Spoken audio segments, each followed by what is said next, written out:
principal é do Gabriel de Souza Domingues.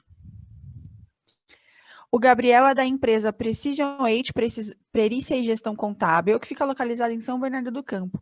O Gabriel é contador e está no negócio há mais de 5 anos. Ele já trabalhou como gestor de qualidade. A esposa dele é a Tânia. Ele tem 3 filhos, o Michel, a Ariane e a Ariadne.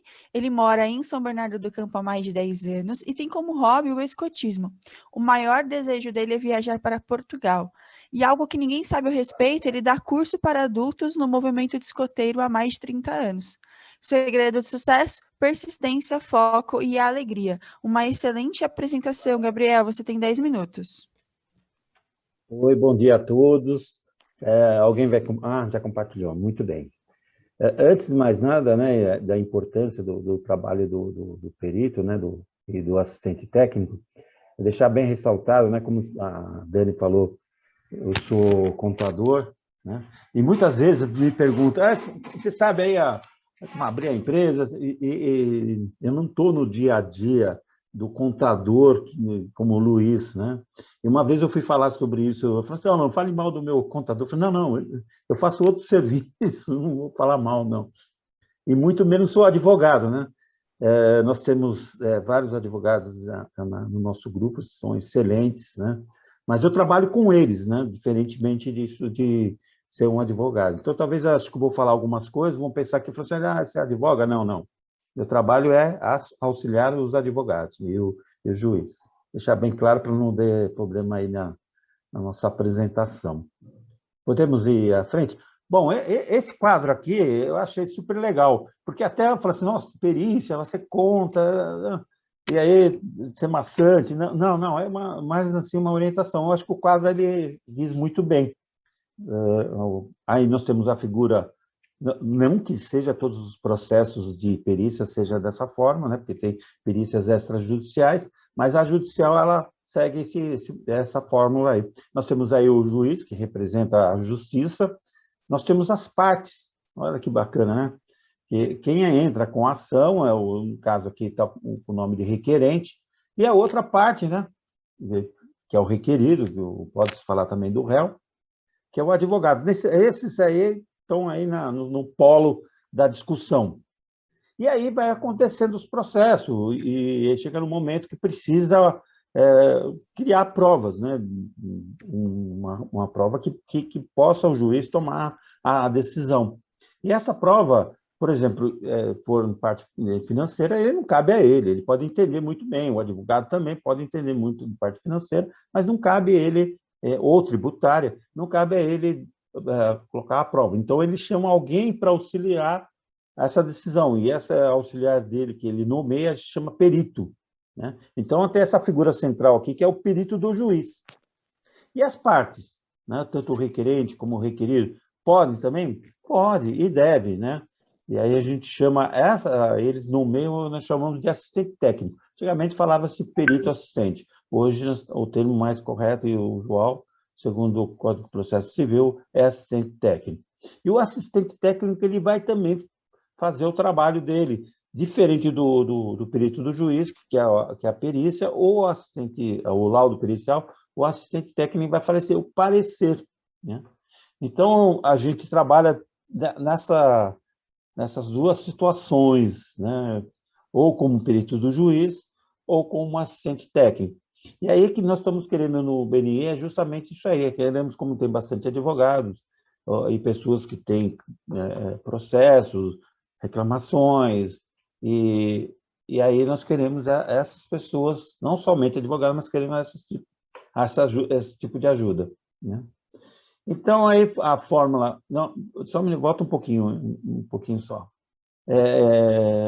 Essa é a fórmula aqui que nós temos, vamos dizer assim, que nós atuamos, assim. Pelo desenho dá para explicar muito bem aonde é que nós atuamos. Podemos ir para frente. Pode passar. Então, aqui tem uma frase de um professor, né? E aqui ele descreve bem o trabalho do perito, né? E do assistente técnico. Mas ele fala, úteis a causa que atuarem e que sejam esclarecidas para os juízos, né? E aí ele também diz uma parte importante aí, que não é só fazer o trabalho, ele tem que ajudar, né? Esclarecer a situação, né? Podemos passar, por gentileza? Então, o nosso trabalho, aí vem, não é só a parte financeira, né? Que hoje só faz cálculo financeiro. Não, não, não. Aí, nos casos que eu vou mostrar aqui, você vai ter um financeiro e vai ter outro que não seja, né? Então, nós temos revisão de contratos, financiamento, de leasing, veículos, imóveis, equipamento, empréstimo de capital de giro, consignado em folha, benefícios de aposentadoria, INSS. E aí nós temos impostos federais, municipais, alta de inflação, cálculo de comissões de extrato, lucros cessantes, revisão contábil e financeira de contratos. Mas tudo isso aí nós fazemos, tudo que tiver em questão de perícia. É lógico que nós vamos fazer uma perícia trabalhista, né? Não sou especializado em trabalhista, e muitas daquelas médicas, de engenharia e tudo mais. Podemos ir para frente? Volta um pouquinho. Volta um pouquinho. Acho que foi faltando alguma coisa aí. Deixa eu ver aqui. Espera aí. Faltou uma parte aqui. Tá. Espera-se que o perito nomeado pelo juiz, assistente... Aí tem uma parte... Não, vai para frente aí, eu já falei. Acho que faltou alguma coisa aí na apresentação, mas não tem problema, tá?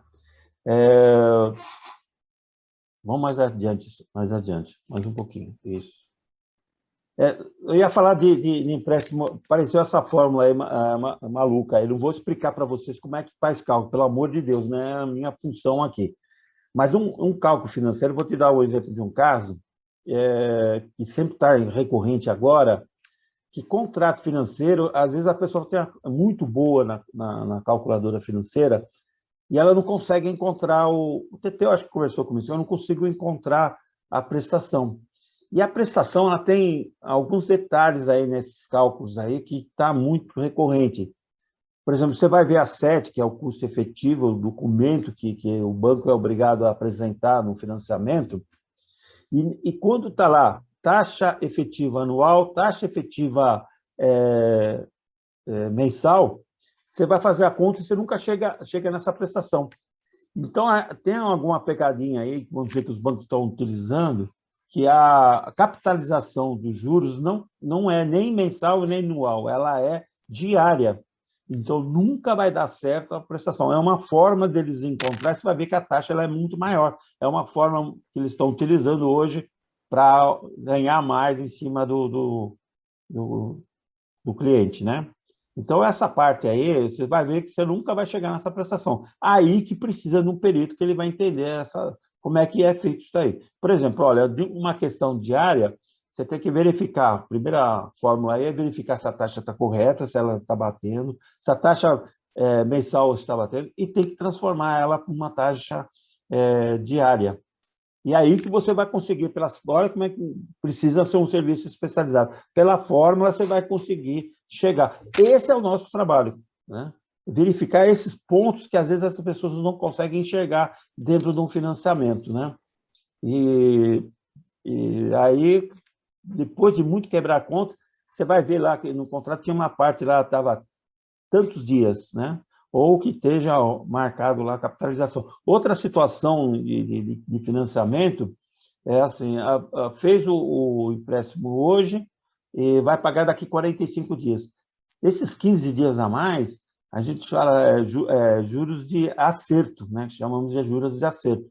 E aí também o juros ele é simples, não é composto, mas simples e composto, qual que é o mais caro? Depende. É um cálculo, nesse momento aí, o simples ele é mais alto, a taxa é mais alta, tá bom? Podemos passar? Outro caso que a gente, como exemplo, né, a gente tem, de um posto de gasolina. Esse posto de gasolina ele estava numa avenida, aliás, muito boa, com um trânsito de veículos enorme, né? e aí eles resolveram fazer o posto de gasolina. Aí investiram, a própria bandeira deu dinheiro e tudo mais. Aí, com o tempo, ele já estava uns 5 anos funcionando, mas a previsão do investimento era para 10 anos, né? Ainda faltava 5 anos ainda. Aí veio o metrô e, é, vamos dizer assim, veio e teve que desocupar ali, né? E aí perguntou, ele entrou na justiça contra o metrô para saber e o investimento dele, como é que fica nesse momento aí, né? Dessa desapropriação.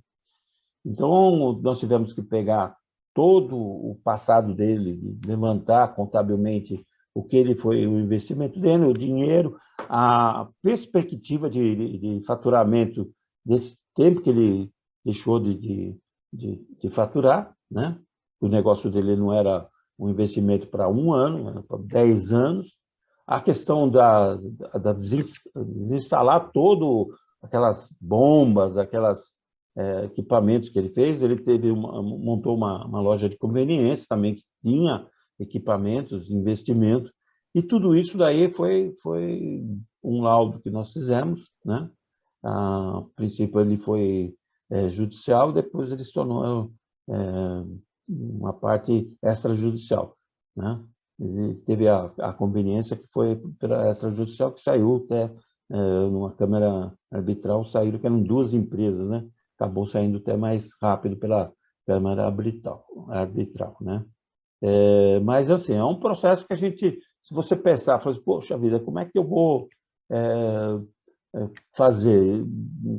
Meu investimento veio, pagou uma desapropriação, isso aí cobre tudo isso aí. Então, é um trabalho difícil, né? Que levou muito tempo aí para a gente estar levantando tudo isso daí. Tá bom? Vamos para frente. Bom, praticamente esse é o nosso trabalho, né? Está aqui nosso endereço. E o que nós pedimos como referências? Pessoas que tenham processo, seja o que for, ou uma dívida a ser paga, uma indenização, ou, enfim, contratos feitos, é o que mais a gente está. Não precisa ser somente o advogado, de repente você quer fazer uma composição com uma franquia e precisa fazer um laudo, precisa fazer um parecer, é aí que nós entramos montando esse documento, né, que seria um documento de prova daquilo que você está pedindo. Ok?